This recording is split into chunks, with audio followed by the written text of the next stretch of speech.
You come back with me. Okay. So, is that all right, or should we move it over here? Is that in the way?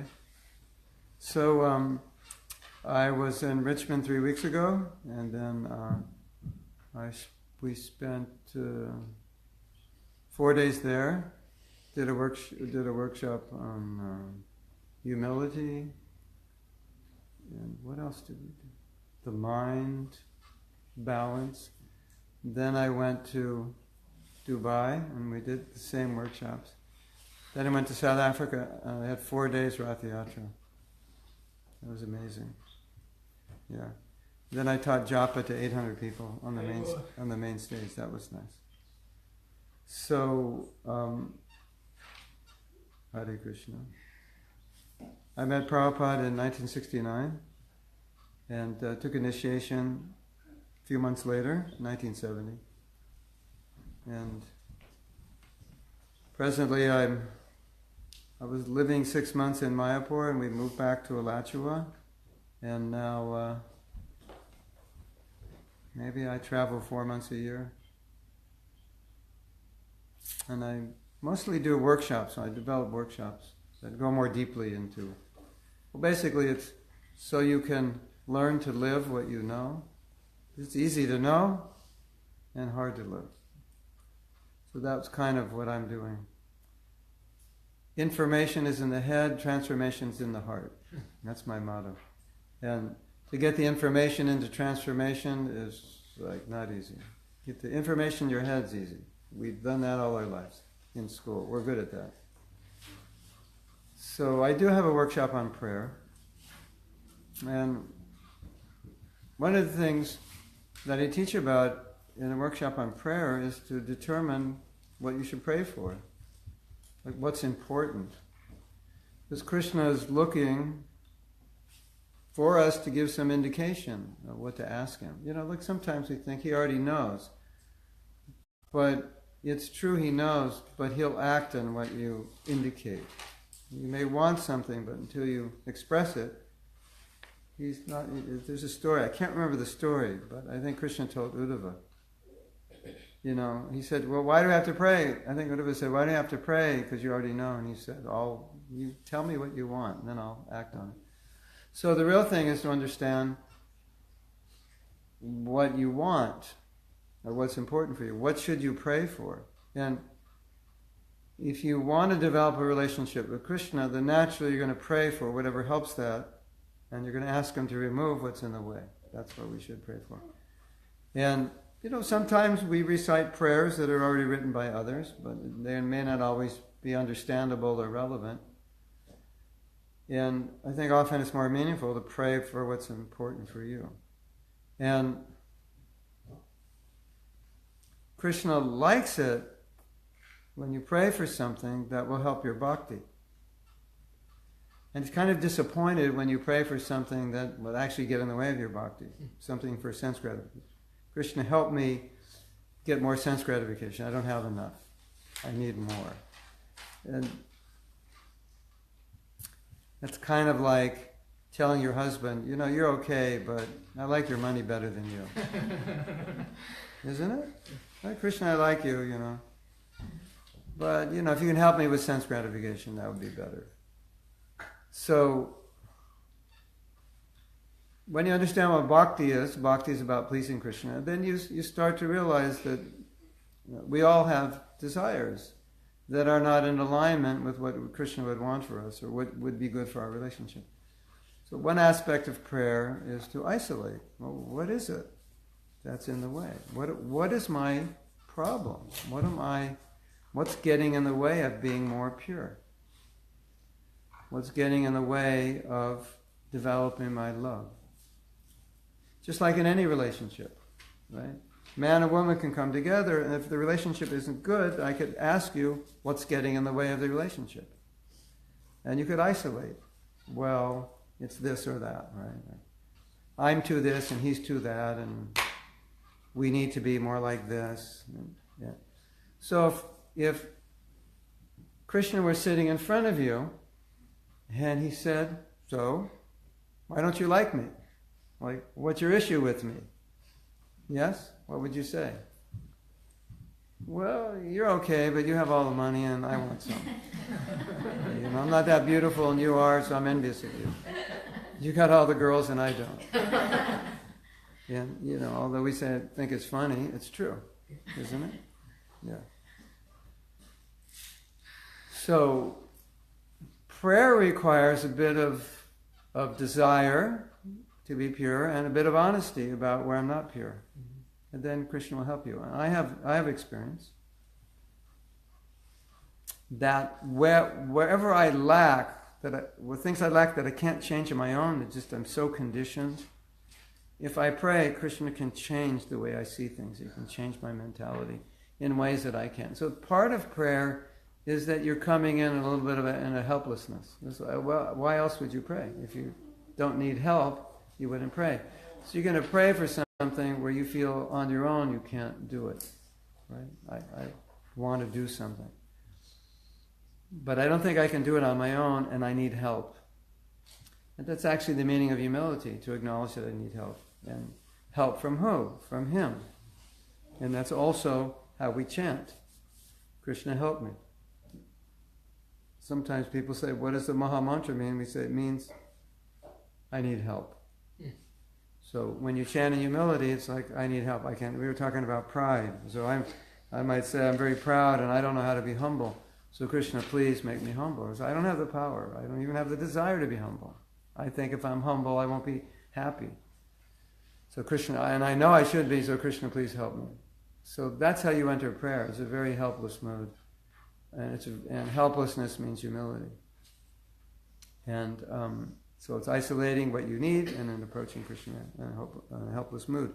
So the beginning of prayer is to acknowledge what's the problem. Right? So imagine now Krishna came to your house and said, I'm here today to ask you what you want. What do you need? I can give you anything. So what would you ask for? And it's a very interesting question, isn't it? Because obviously you could ask for anything. And Krishna will say, you can ask for one thing only. What would you ask for? To be with Him, to serve Him. Yes, both are good. Yeah. But Krishna's going to say, blessings for what? What do you want? What do you want these blessings for? These blessings you could get all kinds of blessings. Just take care of us. Just be there for us. He already is. Yeah. So don't waste this asking for grace, blessing and ask for mukti. That okay, I want to exit from all this birth, rebirth, all that. Just take me. Take me. What if he said, okay, let's go? You're ready? That would be so great, right? That's what we all are trying. We are trying to figure out. And he says, you have 1 minute to decide, and you can't tell anybody you're going. You can't leave any notes. Think about it. It's easier said than done. Yeah. No, you're right. It is. It is the goal.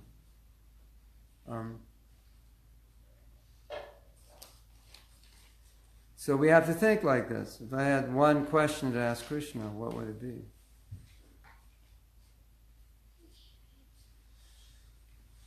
A pure mind. What? A pure mind. Yeah, that's good. Keep going. Go further. How can I There's something higher than a pure mind. How can I always remember you? Always remember you, yes. Go higher. How can I get your bhakti? Yes. How can I love you? That's the highest. In the Srimad Bhagavatam, this situation comes up where a devotee meets Krishna, and then Krishna says, ask. When Lord Nrsimhadev asked Prahlad Maharaj said, I don't want to ask for anything because I don't want to have that relationship. And Nrsimhadev said, no, please ask. And then he said, okay, liberate my father. So there's also this reluctance to ask. And then one time he said, okay, I asked for the blessing that I'll never ask for a blessing. He really didn't want to ask. But that's the same as asking for pure love. So generally, when Krishna asks a devotee, what do you want? The devotee says, I want love. You'll find this throughout the Bhagavatam. And think about it. You want love, right? And we're trying to get love here. The problem with love here, it has two problems. One, you may not get it, and two, if you get it, it's actually worse than not getting it because you lose it. And that's, if it does, the relationship doesn't work out, and your partner finally dies, it's difficult, but when you're really attached, that's really difficult. Because all you have is good memories, and good memories create attachment, isn't it? So you can't win either way. But we're all looking for it. We want it. There's nothing higher than that. That's what the heart hankers for. So that's why the pure devotees, that's all they want. That's all they pray for. So that's the highest prayer. But now we have to think, if that's the highest prayer, what's getting in the way? Then I can pray to remove the obstacle that's getting in the way. Krishna, please help me overcome this or that. So that's what prayer is about, praying for what's important and then feeling helpless. And,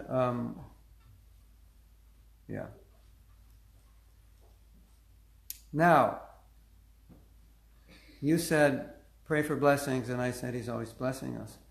And it's nice to have that faith that the blessing will be there. If I give myself, the blessing will be there, and I don't have to really ask for it.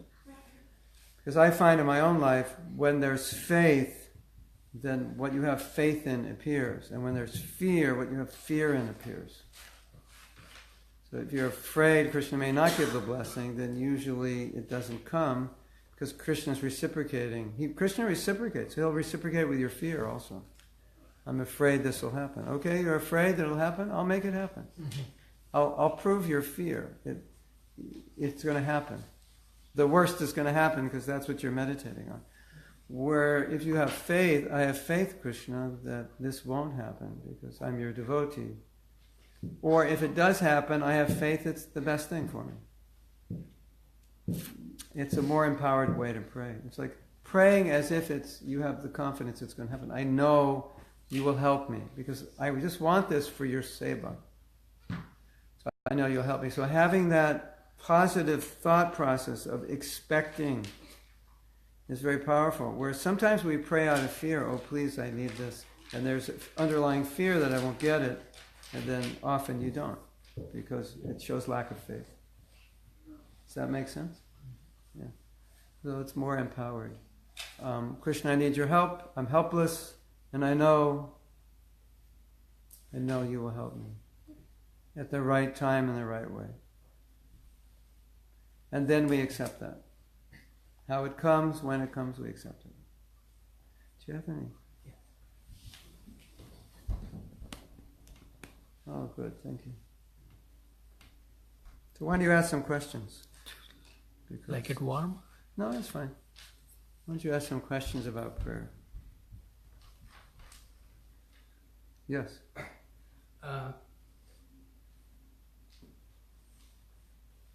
It's easier to ask Krishna that, okay, I want to love you and I want to be in your service always, and please help me towards that. But when he starts helping, it comes in so many different ways and so many different forms that we don't even anticipate or expect.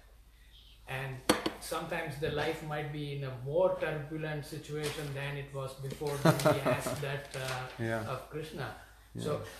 So when some things like that happen, how to stay focused and fixed and not say, no, I asked the wrong thing, let me back out. It'd make for a good movie. There was a prayer. There's a great saint in Christianity. I think it was a Catholic saint named St. Augustine. He's famous for he used to talk to the trees and the plants, and I think he was, an animal lover and so on. But anyway, it was their tradition to practice celibacy, so he prayed. He said, "Dear God, please give me celibacy, but not right now." So what you say is true. That sometimes with our head we know what we need and we pray for it. Then you pray for humility, for example, and then you get humiliated. Right? Like the next day. Isn't it? Or you pray for compassion and then Krishna sends you someone just to annoy you. And how are you going to treat them? So you have to know when you pray there may be consequences. But there was a nice Christian prayer I heard, and I think it can shed some light on this. This one author said, don't pray for what did I say? Don't pray for strength. Don't pray for tasks equal to your strength. Pray for strength equal to your tasks. So in other words, oh Krishna, make my life easy, as opposed to Krishna, give me the strength to deal with the difficulties. Right? So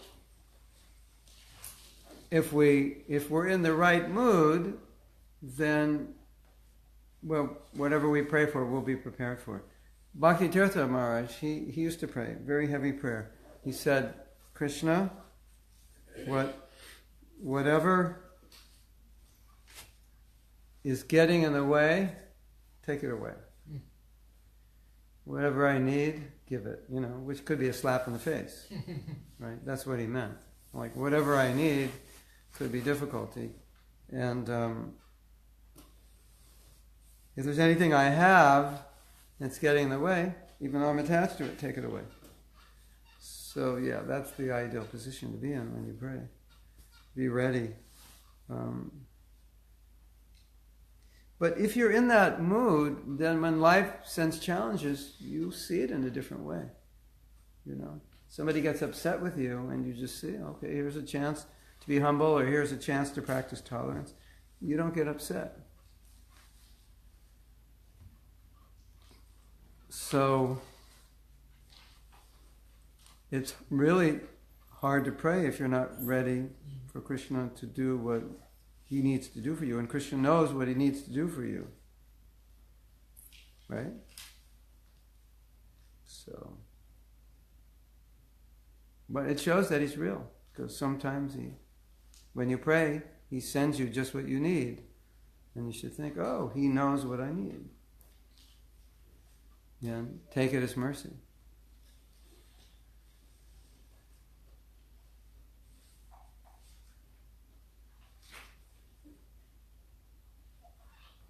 I have a question. Yes.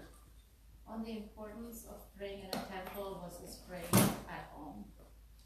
The importance of praying in the temple was... Temple versus praying at home. Wasn't? Versus praying at home. Versus praying at home. Yeah.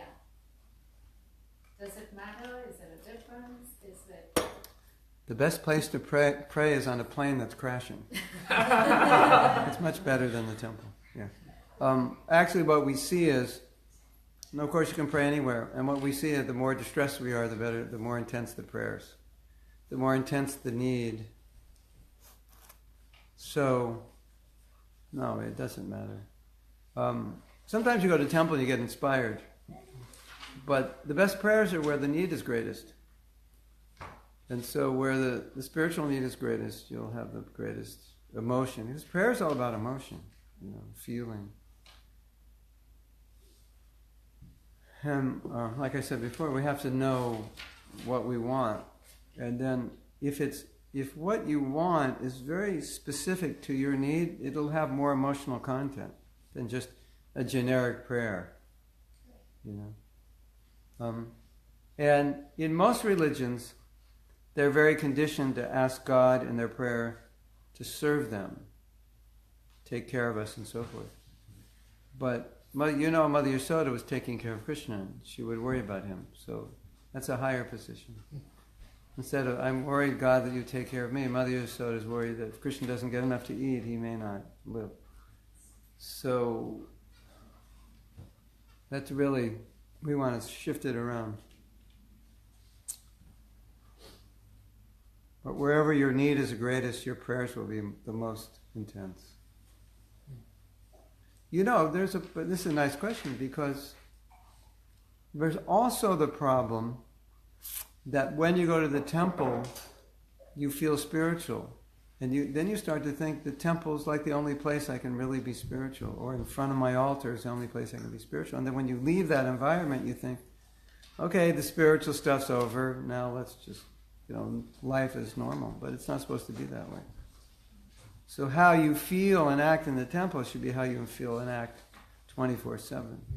And, the way religion has become today, it's, people visit the temple for a half hour or the church for an hour.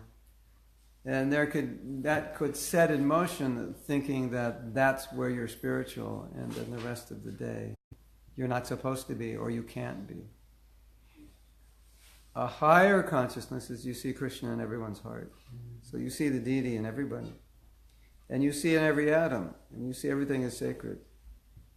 And so... The reason I ask that actually is because for me personally, I feel more distracted when I go to the temple, because it sometimes is more of a social event. Yeah, that's true. I find myself connecting much better when I'm in my own space by myself, rather than in a temple environment. So I tend to not go to the temple if I really need to connect. I tend to be in my own personal space.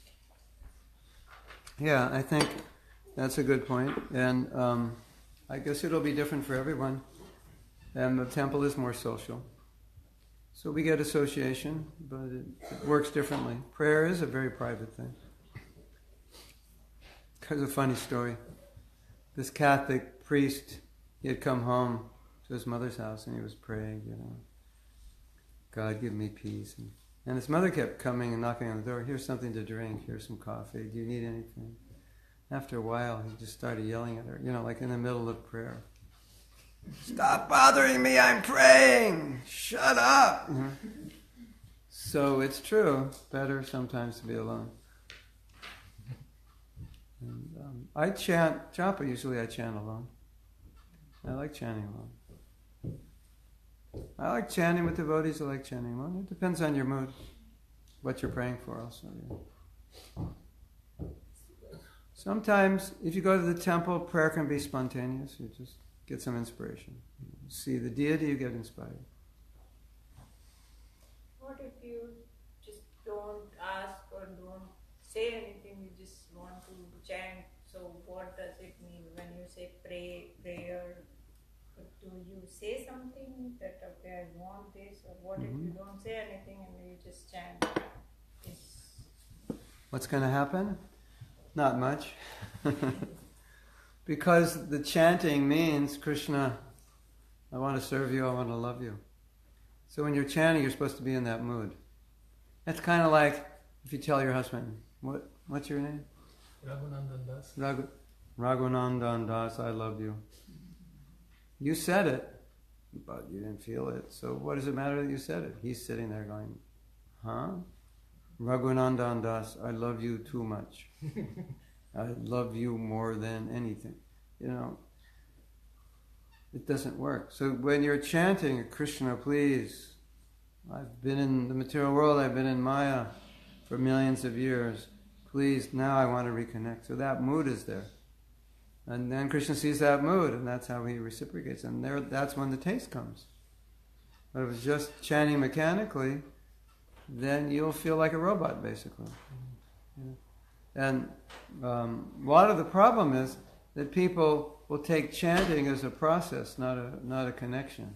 It's not a process. I mean, Buddhist chanting is a process. It has, you breathe, pranayam, focus on your breath, focus on a candle. You're trying to still the mind, calm it down. It's a process. It's a mechanical process to calm the mind. If you breathe and you focus on your breath, your mind will calm down. When you're agitated, you breathe like that. It's an agitated mind. But it's a mechanical process. But when we're chanting, it's not a process. It's a connection. It's a begging. It's a prayer. So if you don't feel that, then your chanting not much is going to happen. Does that make sense?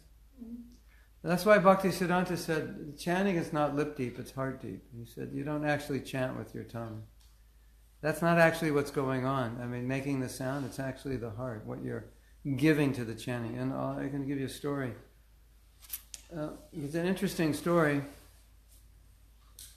Well, there's a couple examples of this.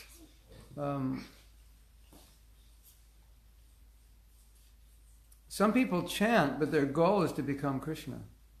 You know, they're Mayavads, impersonalists. So when they're chanting, they're trying to become Krishna, one with Krishna. They're not trying to serve Krishna. So they're chanting the same mantra. They're chanting the same mantra, but their desire is totally different than our desire. So although it's the same mantra, it's not the same mantra. Because the mantra has a certain meaning, and if your consciousness is not lined up with that meaning, you're not actually chanting it. Even though you're chanting it, you're not chanting it. Because it's not a process. If it were a process, then it wouldn't matter what you're thinking or feeling. You know, like, you fix a car, you're happy, you're sad, just turn the screws and the bolts the right way, you'll fix the car. But when you chant, if you're not in the right consciousness, it affects it. It's just as in any relationship. You could say so many things, you go to Vrindavan, Prabhuji, I haven't seen you, so I'll come sit down, You think that's like your best friend, that because they're trying to sell you something, right? You want something to drink, sit down. How's the wife? You think you're with your Uncle Harry or something, But that translates into, I want to sell you something, right? All the how are you doing, everything. You feel like, okay, you want to, but you're ready to buy, so you play with them. It's okay, right? So what you say and what's going on inside may be totally different. So just saying Hare Krishna is not really how you chant, but praying, Krishna, please. I don't want to serve Maya, I want to serve you. Give me the strength. Uplift me. The mantra itself, the meaning of the mantra is that, right? Yeah. Actually, it means many things. That's one of the meanings. There are many meanings, actually. So, many meanings means... Krishna, bring me closer to you. Krishna, accept me. Oh, my friend, bring my heart to you. Purify me, uplift me. Qualify me for your service. And, what you're feeling in that moment. Krishna, please, I have... Just like you were saying, Krishna, just take me. You could be chanting and think, Krishna, just take me, I'm ready. You want me, I'm here, take me. Or empower me to serve you. If you want me here, empower me to serve you. Free me from anything that would be an impediment to my service, to my love. So there are various emotions. They're all encapsulated within the Maha Mantra. Because the Maha Mantra is in the Vakata, which means it's a petition. It's not like a mantra where you're praising, Om Namo Bhagavate Va, oh my Lord, or all-pervading personality, offer obeisances. It's not like that. I'm asking, please give me your seva. And Prabhupada, he gave a translation, he said, so many lifetimes I served Maya. This life I want to serve you. So that's what it means, I have a weakness. What's my weakness? I'm serving Maya. 24 hours in a day. How many hours I'm serving Krishna? How many hours I'm serving Maya? It's a weakness. Krishna, I'm tired of serving Maya. I've done that for millions of lives. In this life I want to serve you. Please give me the strength. That's the prayer. Give me the desire. And this one person, he said something really nice. He was a member of the Baha'i faith. He says, we have so little time every day to give back to the person who created all the time. What do we give? Half hour, 5 minutes, an hour? To the creator of the 24 hours, we give an hour. Right? Krishna, please help me so I can give more time, more energy, more consciousness. Give me strength. Wherever my weakness is, give me strength to deal with that. Give me determination. Whatever it is you need. That you ask for Krishna. He likes when you ask for those things because you're asking to help serve. So he certainly likes to help you serve. Like in the way Prabhupada started the movement, he didn't have qualified people, so he just took whoever he had. And he said, okay, go start a temple. And you're 20 years old, now you're flying halfway across the world, start a temple. How do you do that? You're a college dropout. Been a devotee 1 year, 1.5 years, 20 years old. Go fly to France, start a temple. With no money. And you don't know anybody. So talk about being helpless. So that was the mood. We go helpless, Krishna help us, and he would. So that's what it means to pray. To pray, sometimes to be willing to put yourself in a helpless condition and pray. And actually we're all in a helpless condition anyway. Especially if you want to be a pure devotee, you need a lot of help, don't you?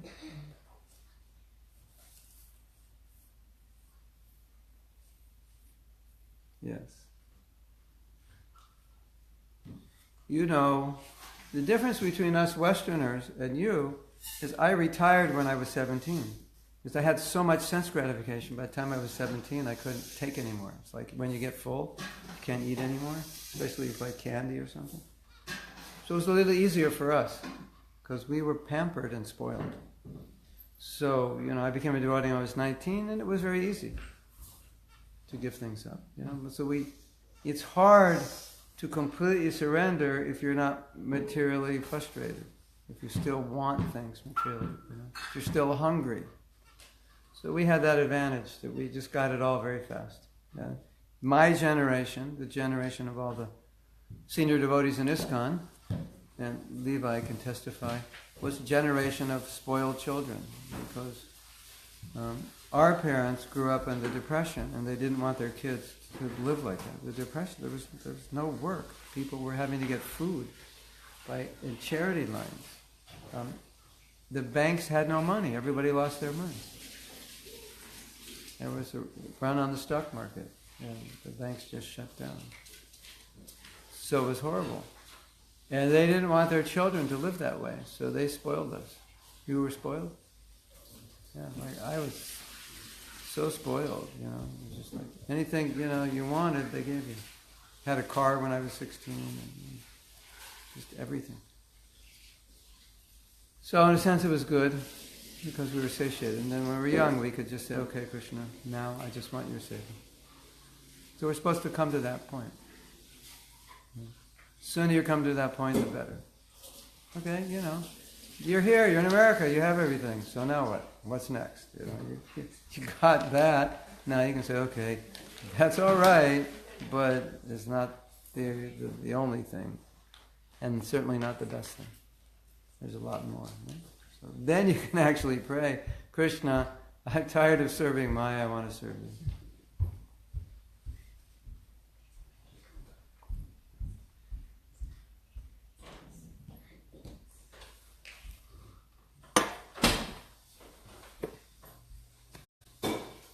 What else?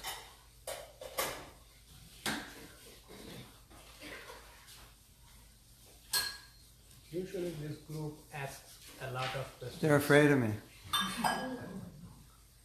So I have a question. What Yes. is the difference between prayer and the bhakti? Is this extension of the prayer, or for non-devotees who just think prayer is the prayer for short term, is like asking something and then once they get it, they're done with that. Yeah. And Yeah. Well, as prayer is used by people in general, it's just used for material benefit generally. But in bhakti, it's actually considered outside the practice of bhakti to pray for something material unless that material thing is helpful for your bhakti. Just like, let's say you're looking for a job and you find this job and has really good hours and good pay. And you might pray to Krishna, please help me get this job, because if I get it, I can have better sadhana, I can do more service. So it's not that you want the job for your own personal convenience, but it would be good. So, or I'm ill, please help me get better. So if it's in relation to service, then you can pray like that. But if it's just in relation to improving your material life, that's That's outside the parameters of bhakti, strictly speaking. So we say, if you're not a devotee, pray to Krishna. That's okay for whatever you want. Because at least you're praying to Krishna. So that starts the process. But for us who are trying to advance spiritually, then it's not really part of the process. You know, it's like you have children, and if your children go to college, and they go away to college, and the only time they call you is when they need money. How do you feel? They call you like once every 3 weeks. Because they need money. If they didn't need money, they'd forget to call you. How do you feel? You don't feel good. So Krishna feels the same way. Don't think that Krishna doesn't feel. He feels the same way.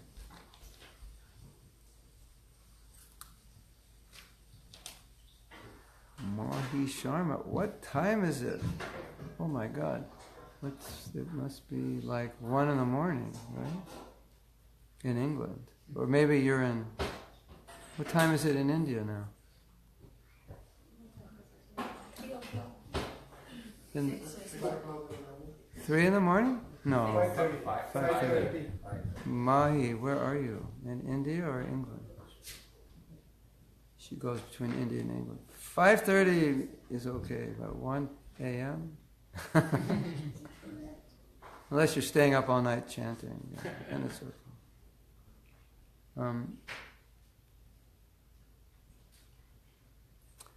There's different kinds of bhakti. There's bhakti which is mixed, and there's bhakti which is pure. So when you do bhakti, but you want to gain something material, it's not pure. So it's like your kids, you know. They love you, but they love your money also. Yeah. And sometimes they love your money more than it seems they love your money more than they love you. And so you don't feel so good. But you'll give it, because they need it. So Krishna's like that. He'll give it, but he'd rather you don't ask and let him just give it on his own. That's bhakti.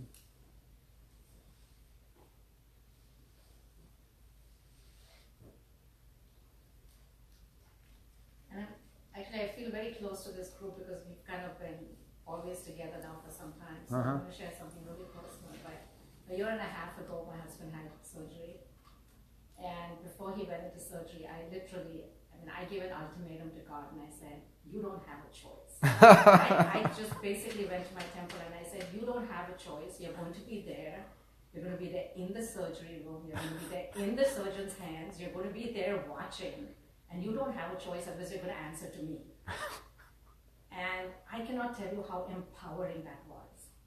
Because I literally sat outside for the whole time and I was not worried at all. Wow.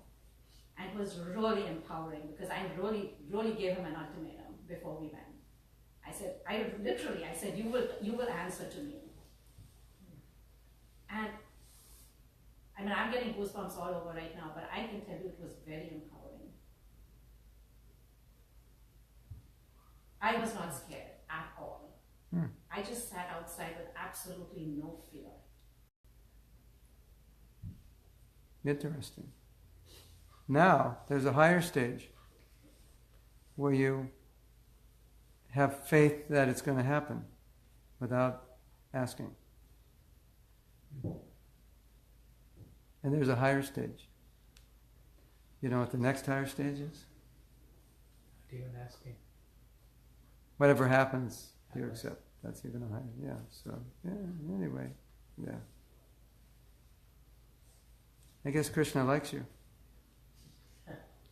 I hope so. So same thing, or like she said, she was asking, that involves a lot of emotions. Yes. So it's like you should, when you do pray, you should have, means your mood should be in the pure state. Is that right? Yeah. And the more intense, the more the need, more Krishna hears it. He wants to know what you want. I mean, he knows what you want, but he wants you to tell him.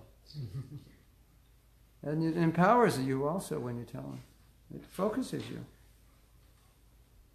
That's why it's nice to ask yourself, if Krishna asked me what do I want, what would I say? Yeah, what's important to me? Wouldn't he know? He knows our mind. Why we have to say, and he knows everything. No, he really knows, right? What we want. Prayer is one of the 9 processes of devotional service. No, what I am saying is when you are praying, let's say I go to temple or I am sitting and I am praying, I'm not saying anything that take me or I want this or I want that. What are you praying? I just want to focus and say Hare Ram, Hare Krishna.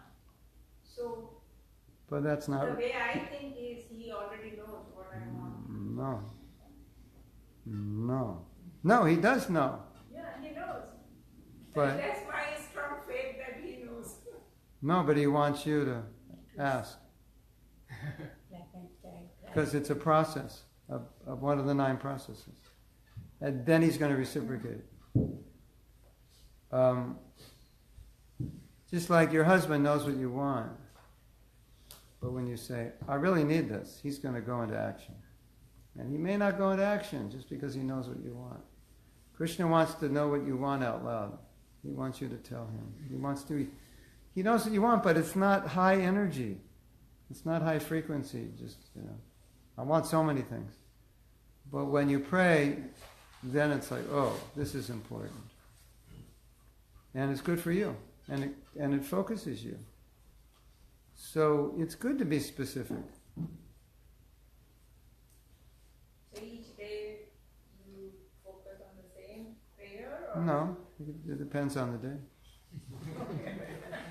So that's the question. What is the language of the prayer? Is every religion has their different way of saying, to asking. So is there should be a formal prayer or can be anything?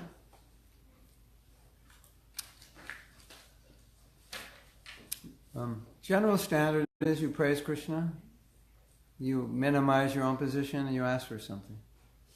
Krishna, you're great, I'm not great, and this is what I need. That's a standard format. But the main thing is, what do you need? That's the thing, because if Krishna is going to give you eventually what you pray for, then what you pray for is very important, right? Because you could pray for the wrong thing. And so Krishna will give you what you want, and maybe what you want is not valuable. So you could have gotten something that could have helped you more, and you didn't ask for it. So when we pray, we shouldn't ask for a specific thing. We just pray and let him do. No, No. he won't do anything. If you pray for nothing, you get nothing. That's my whole point. Then you're like a robot. It's like you're... But at the same time you're saying don't ask for... Ask for bhakti. Ask for bhakti. No, I didn't say don't ask. I said don't ask for material. I said ask for what you need. So in we bhakti. ask for bhakti, not the For what specifically what you need in bhakti. You, particularly. What do you need right now? Krishna came and asked you, what do you need right now? What would you say? What would you tell him? needing bhakti. Right? What kind of bhakti? What's your obstacle? What's getting in the way of the relationship? what if I don't really know what I want? You're in trouble.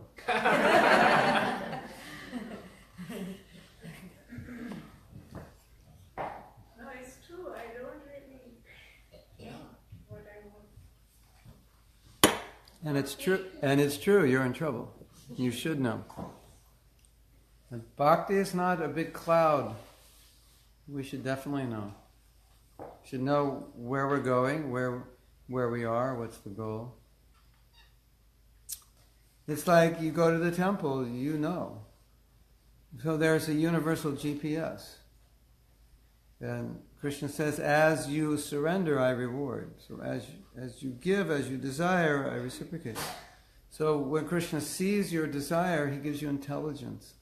He guides you, he inspires you. But how's he going to guide and inspire you and give you intelligence if he doesn't even know what you want? If it's like, oh, whatever, I don't know, it's Hare Krishna. You know. Where are you going? I don't know, wherever, you're just going, you know. Wherever the car takes us, we're going. No, it's not like that. He wants to... You look at all the prayers of the Acharyas, it's all specific. You know. Everything's very specific. Whether it's overcoming a material desire or achieving something, it's very specific. So be specific. Even materially, the self-development gurus say, if you have goals, the more specific, the better. Generalizations, you know, what do you want to be? What do you want to achieve? Oh, I don't know, something in the medical profession. That's too general, right? No, I want to be a such and such surgeon. You know. More, then you start focusing, right? So it should be like that. What do you want to be? You want to be a gopi? You want to dance with Krishna? You know, as a devotee advances, it gets very specific. There's a stage called Raganuga Bhakti, and they're completely focused on a particular relationship and following in the footsteps of a devotee. They know exactly what they want. Thakur Haridas, he was praying to Lord Chaitanya, please give me a taste for chanting. He very much desired to increase the depth of his chanting. So you could be chanting, or even not chanting, Krishna, please give me a taste. For your service, a taste for chanting. It's very specific. Then you'll see it'll happen. Yes? Should we be praying for others? Yeah. That's the most outstanding quality of a devotee. I was just reading that this morning. Dhruva Maharaj, he went, there was a plane that came for him, Vaikuntha airplane. And then as he was going, he thought for a moment. He said, wait a minute. My mother is the one who told me to go in the forest to meditate, and that's how I met Narada Muni, and that's how I'm able to go back to the spiritual world. She's my guru. So in the whole purport there, Prabhupada was talking about how a devotee is compassionate. And many spiritualists are selfish because they're only concerned about their own liberation. Yeah, so it's very good to pray for others. Prabhupada was always praying for us. Spiritual master always prays for his disciples. Right? Parents pray for their children. You can pray for the world. Yeah, it's very good. Yes? Just going off what she was saying about praying for others. Yes. If you pray for example, if you pray for somebody who's sick, yes, but they don't get better, you just accept that as karma? Yeah, sometimes, yeah. Or you accept that your prayers weren't that powerful. Or a little of both. Sometimes we pray, but it may not be Krishna's will that what we're praying for happens. So that's also we have to recognize. And then according to the level of the individual, because Krishna will fulfill prayers. The more advanced, the more Krishna will fulfill prayers. So, the more advanced that person is? Or you, the more advanced, the person who's praying. Or it could be the more advanced that person is, but I was speaking about us individually. As we evolve more, Krishna wants to fulfill everyone's desire, but for those who are more materialistic, they may misuse that and they may take things cheaply. Oh, it's so easy. Whatever I want, Krishna gives. So I don't have to try. If I have a problem, I'll just ask. But for the pure devotee, their desire is always pure. So Krishna is almost obliged to fulfill it. But then again, he may decide how he prays.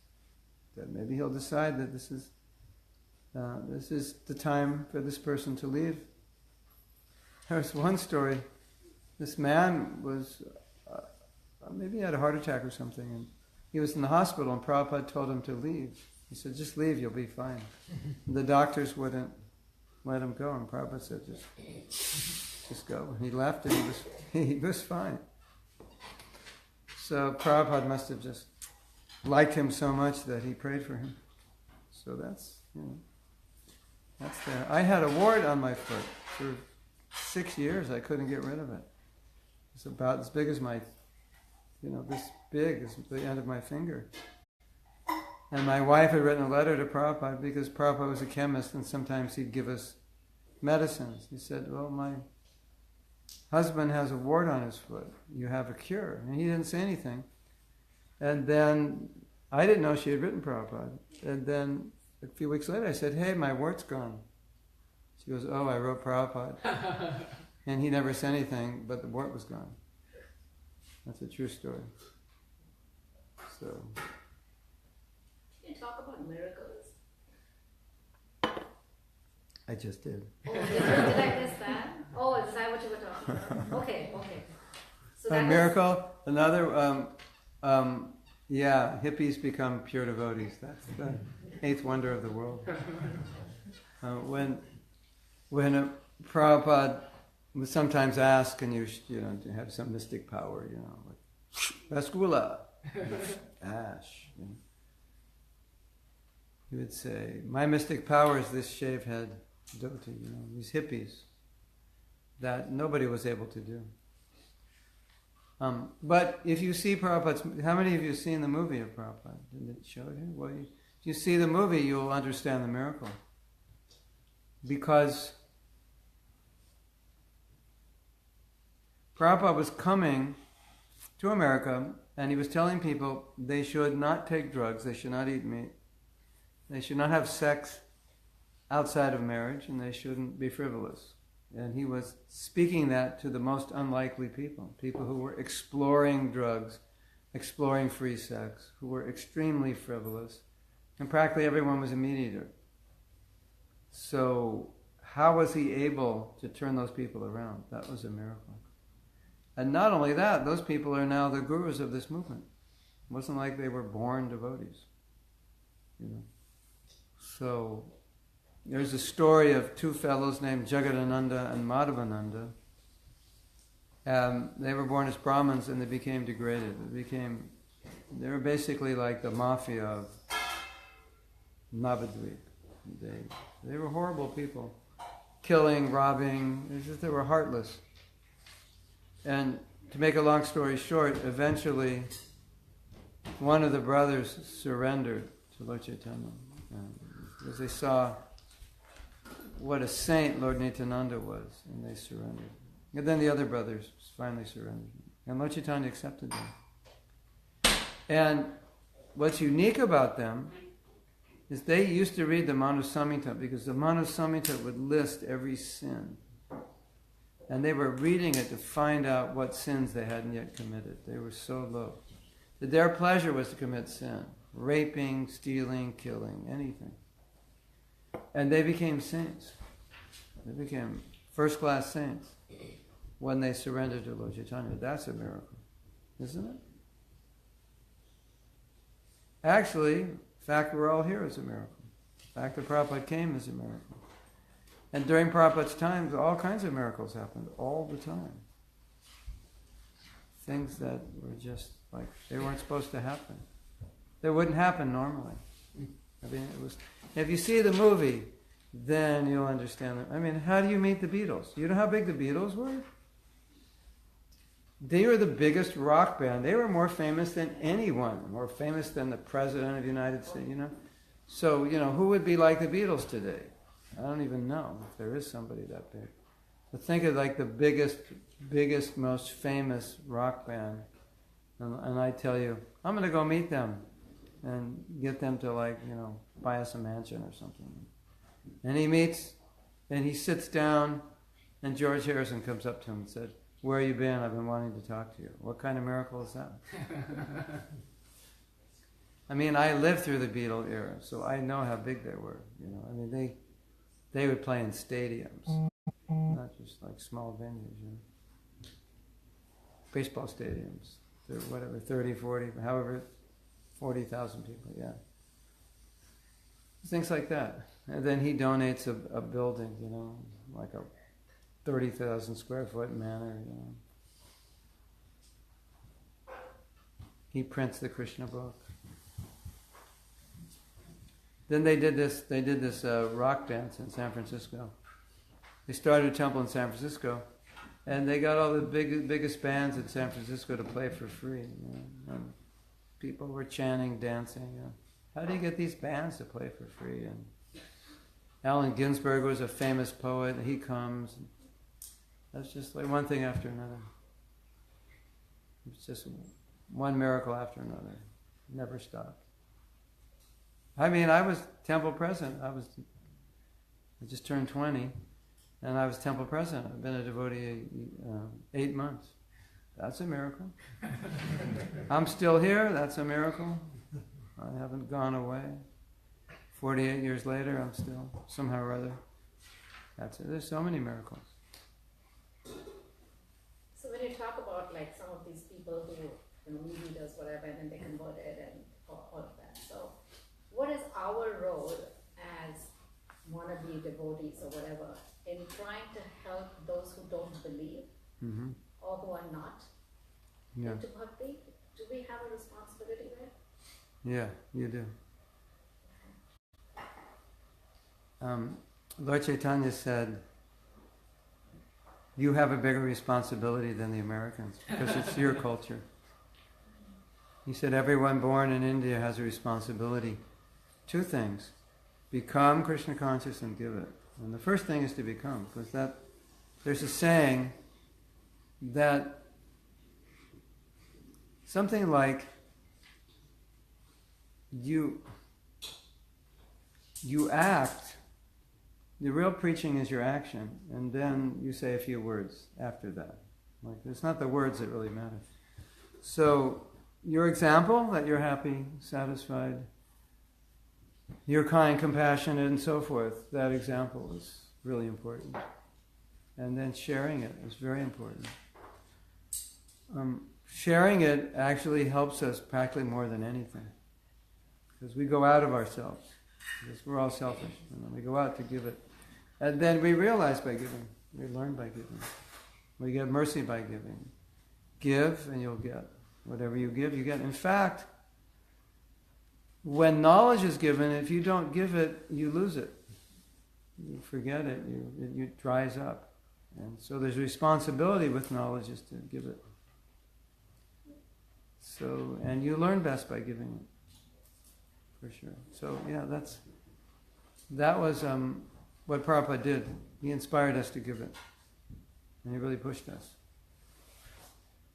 And he was giving so much. And we were so energized by giving it. Much more than just taking it. But we had to take it to give it. Give to live. Or live to give. Or both. Yeah. I think we had a question somewhere. Yeah. I just have a question. How do we control our anger? Oh, very easy. 1 second. There's a question here, though. How do you have faith in Krishna's plans for us? He responds to our prayers, but sometimes we don't understand his plan. How do we continue to have faith for his plans for us and know his plan? I'll tell you a story. It was kind of funny. I'm trying to hit the see more button, but it's... Continue to have faith in his plans for us and know his plan is better than what we may have prayed for. Well, one way you know his plan is better is you keep praying for one thing and it never happens. And it's like, okay, Krishna must not want this, or maybe I'm not qualified for it. And, there's something you have to think, why is he not fulfilling his plan? Am I not ready for it? Is it bad for me? Does he want me to do something else? I once did a workshop, and I was expecting lots of people, and maybe like 20 came. I was expecting at least like 50 or 75. So I found out all the registrations on Friday afternoon, and we were going to start Friday night. So I was taking a japa walk, and it was like one of those Bollywood movies. I was talking to Krishna. I'm like, why? I'm so prepared, and I'm so good at this. Why only 20 people? And I heard this voice say, when you're better, I'll send more. This is all you get now. This is all you deserve. So sometimes you can hear that. Isn't it?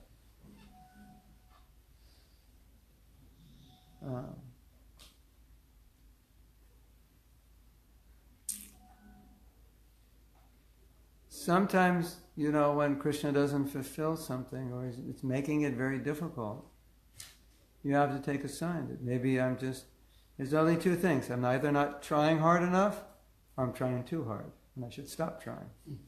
And you have to be intelligent to know the difference. So sometimes it could be a test where Krishna's saying, I want you to try harder. And sometimes Krishna's saying, this is a waste of energy.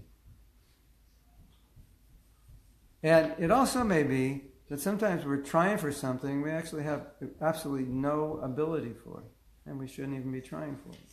And we're just trying because everyone else is doing it, and we think we're supposed to do it. But maybe it goes against our nature, and Krishna's just telling you, this is not what you're supposed to do. You're supposed to do this, not this. So he may make you fail at this, so you end up doing that, because that's what you're supposed to do. Okay, now the big question. How to control anger? You can't. Any other question? The answer is, you don't want to come to a point where you have to control anger. You want to come to a point where it's not there. And the reason we have anger is because we're viewing things in a specific way. And if we change the way we view things, then we wouldn't be angry. Let's say your kid says, I'll come home at 6, and he comes home at 7, and you're like so angry because he promised to come home at 6. And you're seething in anger, and he finally comes home.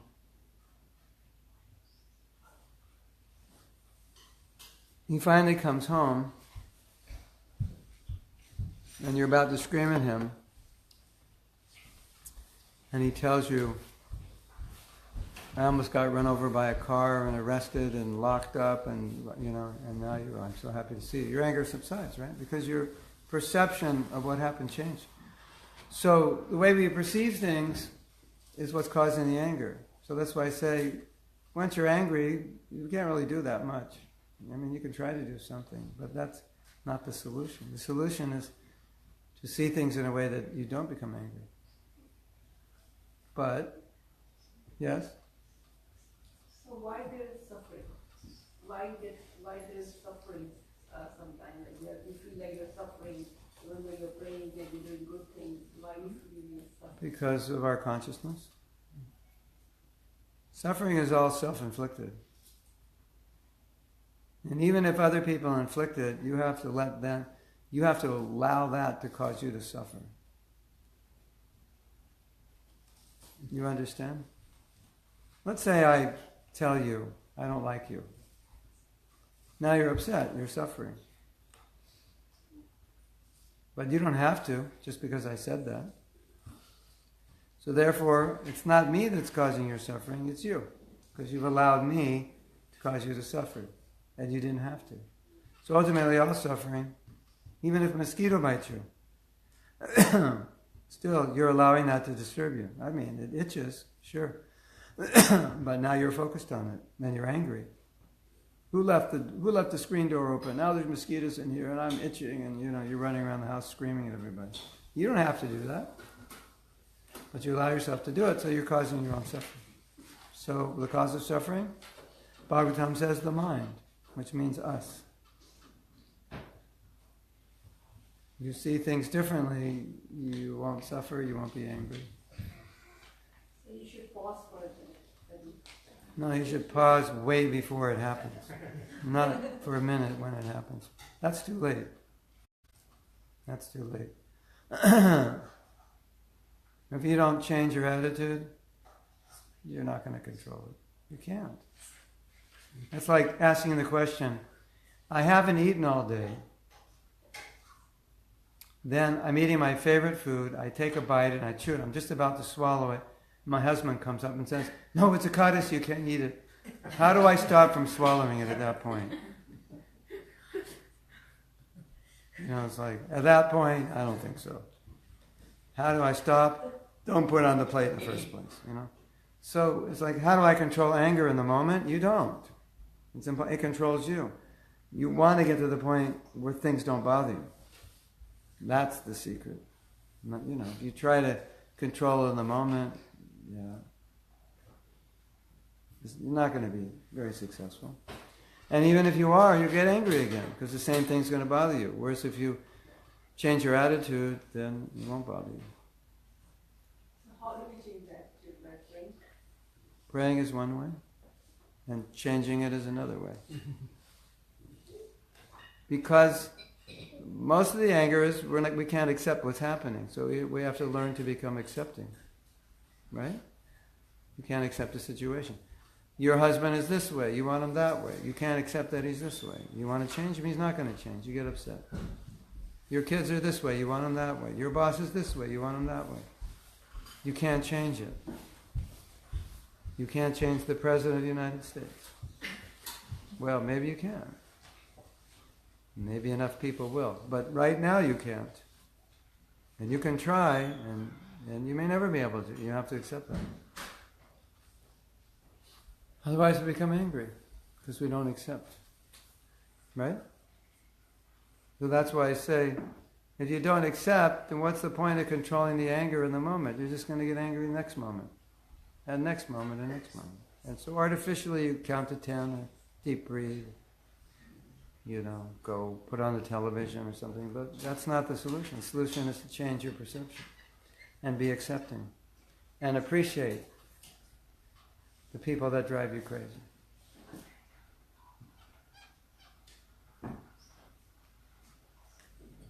Maybe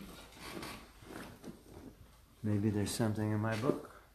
I have a question now. So we're only supposed to be attached to Krishna, but I'm not, anything but, So how do we take care of attachment? By being attached to Krishna. You want to be attached to Krishna? Yeah, everybody does. Yeah. Well, we can't be detached unless we're attached to Krishna. That's the only way. So hearing about him, chanting about him, associating with devotees, you'll become attached. Because Krishna's better than everything material. So naturally, when you expose yourself to him, you become attached.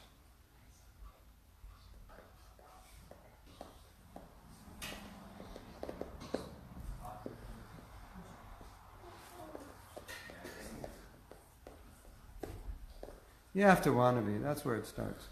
Because, if you don't want to be, even though you follow the process, it doesn't work because you hold it back subconsciously. That's just the way it works.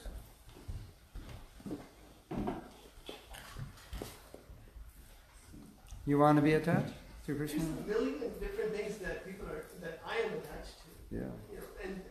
And where are they? But you have to look at the result of those attachments, where those attachments will take you. What are the ramifications of it? What's the end goal of it? And then what are the ramifications of being Krishna conscious? And what's the end goal of it? Look at it, it's a very plain, common sense way. Krishna created the material world, and he's above it and beyond it, and so much better. And everything spiritual has a different quality. It's a superior energy.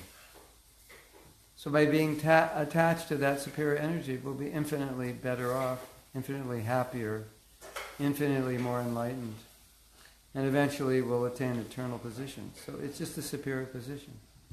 So you need to really contemplate that, how it's superior. And the material energy can only give you so much. So we're attached to so many things, but we were attached to so many things for so many lives, and we're still not happy. So we have to understand these things with our head, that you're a spiritual being, so the material things can't help you. They can't satisfy your spiritual needs. So. If something can't satisfy you, it doesn't matter if you have more of it, right? Like more of the wrong thing isn't better. And so material life is like that. It has the limitations of what it can do. And so, just more of something that doesn't really do it, you have enough right now. You have a home, you have a job, you have what you need. So just adding more of that, doesn't make it any better. But adding Krishna makes it better, because it's superior. It's a different energy. It's a different universe. Right? So we have to understand with our head. To become detached, sometimes first it takes knowledge. Maybe the detachment's not there, but the knowledge is there, and that gives us the intelligence to detach. It's like, okay, this Krishna consciousness is better, so I'll do that. I don't feel like doing it, but I'll do it because I know it's better. And that's where it starts. And then later you'll feel like doing it.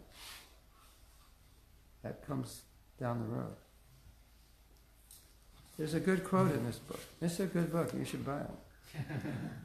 I know the author. He looks just like me. See that guy there? Yeah. I wrote this book for a broad audience, so you can give it to your friends. But there's a quote in here. I wanted to read, but I don't know where it is. But the quote is something in addressing anger is that you don't win the game on the field. You win the game off the field in practicing. So you know when you're on the field and you're angry, that you win it before in practicing to control, right? By changing the way you see the world.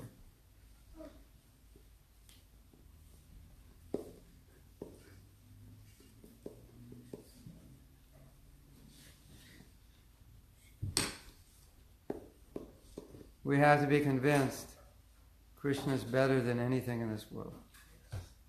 Then it's easy. Then in that consciousness you go to Vrindavan, you go to Mayapur, you'll experience something just incredible that you cannot experience in this world.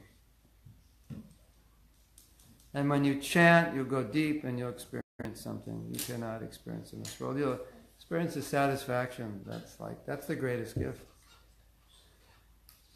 I think the greatest curse is to be dissatisfied, because then you spend your whole life just accumulating things that won't satisfy you. It's really frustrating, isn't it? Yeah. But when you have a spiritual depth and spiritual satisfaction, then there's nothing greater than that.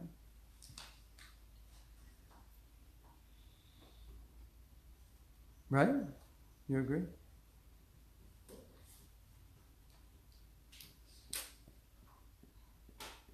So we all are spiritual souls, yes. And our ultimate goal is to go to that state again from the material world. Mm-hmm. So what is the purpose material world is serving for Krishna? It's a prison for all the people who ran away from Krishna. Why in the first place all these souls were created? They always existed. They were created for Krishna's pleasure. We were created to have a relationship with Krishna and enjoy. So we were created to enjoy Krishna, he was created to enjoy us. It was a relationship. But we decided, I'd rather try to do it without him. So let's say you're having a party and everybody loves you.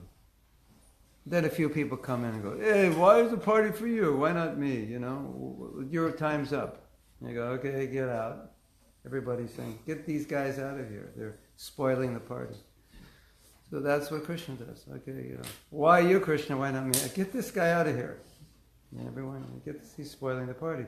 So you have to go somewhere. Okay, we'll create a world where you try to be God. And why is the world like it is? Because Krishna doesn't want you to be God here. He wants to frustrate you. So you realize that you made a mistake. One day you realize, that was the single biggest mistake I've ever made. To turn my back on Krishna. And when you realize that, then at that point you want to turn back and get serious about reestablishing the relationship. So he had to put us somewhere. And it had to be out of the spiritual world because we would mess it up. Right? We have a saying in America, like someone comes to a party and they ruin it, you call it a party pooper. So we were party poopers. All the party poopers, attention all party poopers, time to leave. We have a place for you, it's called the planet Earth. You can do whatever you want down here, you can mess up the planet, you can kill one another, whatever you want to do. But there's this book here, this is an invitation book. In every case you want to come back to me, this is the invitation. Just read this and it'll tell you how to get there is your GPS. That's basically it. And so this is Durga. This is a prison. And the walls are birth, old age, disease, and death. You can't go beyond that. And, you get a little pleasure here now. Because you get a little pleasure here, you want to stay. And try to get a little more and a little more. And, that's our foolishness. But the pleasure in the spiritual is ananda. It has no limit. Here, it's got limits. Isn't it? I mean, it's a bad deal.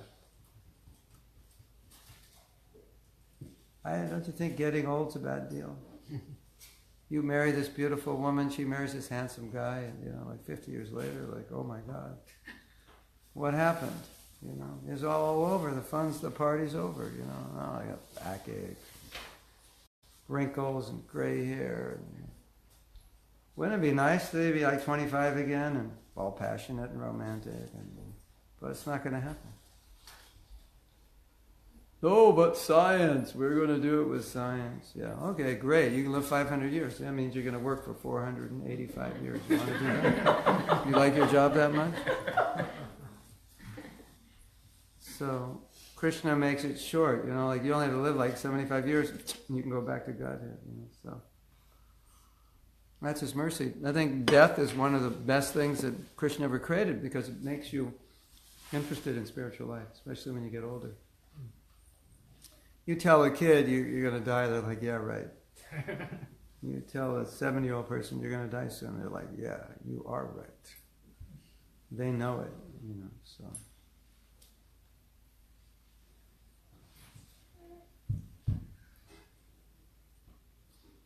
Yes? I want to read something from here, but I couldn't.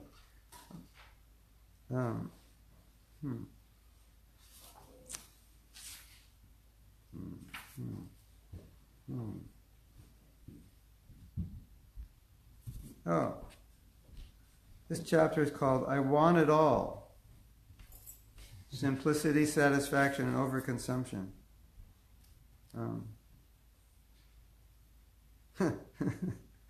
Shopping has become the religion of today's world. If people don't go to church, it is excusable. If people don't shop, it is a disaster. What's wrong with you? I'm not shopping. It's like a therapy. Yeah. I think shopping's a therapy. Shopping therapy. Yeah, it started in 1850. And, in the early 1800s, the only people that shop were the wealthy, and it was considered basically despicable and arrogant. Did you know that? Yeah. It was considered you're shopping for things you don't need, and you've got all this money. This is considered just the filthy rich did. That was their filthy activity. And so the marketing people said, no, shopping's good. It's therapy, you have fun. And people used to go to the country. They stopped going to the country. They started going to the shopping centers. The first shopping centers came up in the mid-1800s. And it became a therapy. And then the propaganda came in. Buy more, you'll be happier. Doesn't work, right? After the novelty of a new purchase wears off, we seek to relieve our emptiness through yet another purchase. This cycle continues throughout life, but it is even more unfortunate and miserable when we do this with relationships. So it starts with things, and now it becomes relationships. You wonder why there's so much. We're so used to buying and throwing things away that we have this mentality. Well, I don't like it anymore, buy a new one. My iPhone 6, man, that's like an antique. Isn't it? You got a 6, you're a loser. Isn't it? At least, What's wrong with it? That's just 6, and there's 10. So you're a loser. And so because that mentality is there, they start doing it with relationships. Right? She's a 1963 model. I want a 1990 model. Yeah? Yes. Greed is the enemy of happiness and serenity. If we can't be happy with what we have, we will never be happy with all that we wish to have. That was what Vamanadev said.